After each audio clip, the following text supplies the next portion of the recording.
ప్రతిపక్షానికి చెందిన గౌరవ సభ్యులు ప్రశ్నలు వేస్తున్నారు, రావట్లే. దాని మీద దాని కారణం ఏంటంటే వాళ్ళు ప్రశ్నలు వేయడం వల్ల మరొక 2 మెంబర్స్కి మాట్లాడే అవకాశం పోతుంది. అది సమంజసం కాదు ప్రజాస్వామ్యంలో. కానీ ప్రశ్నలు అడగడానికి సభలో ఉండటం లేదు. మీరు చూస్తూనే ఉన్నారు, ప్రశ్నలు వస్తున్నాయి, వాళ్ళు సభలోకి రావట్లేదు.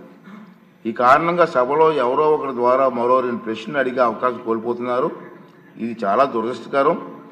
సభకు ఎన్నికైన గౌరవ సభ్యులు సగర్వంగా సభకు రావాలి.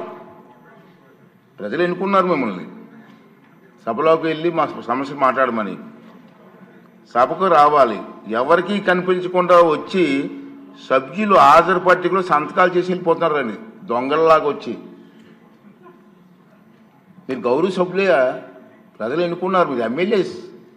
దొంగలలాగా వచ్చి సంతకాలు పెట్టవలసిన అవసరం ఇచ్చింది కర్మ. ఒకసారి ఎమ్మెల్యేగా గౌరవప్రదమైన దీంట్లో ఉండి హాజరు పట్టికలో సంతకం చేసి సభకు ఆ మొహం చాటేయడం వారికి గౌరవాన్ని తగ్గించిందే తప్ప పెంచదని చెప్పి నా తాలూకు అభిప్రాయం.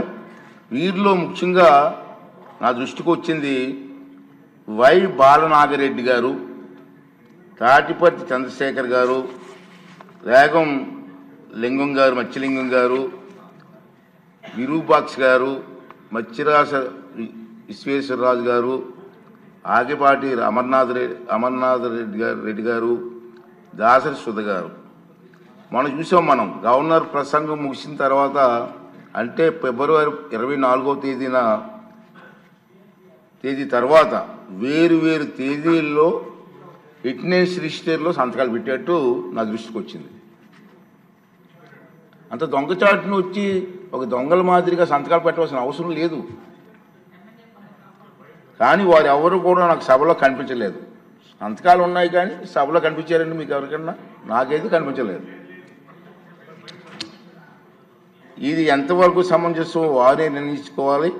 మనల్ని ఎన్నుకున్న ప్రజలు మనం ఆదర్శంగా నిలవాలి తప్ప ప్రజలకి, మీకు ఓట్లు వేసిన ప్రజలకి తలవంపులు తెచ్చేలే ప్రవర్తించకూడదని చెప్పి నా అభిప్రాయం.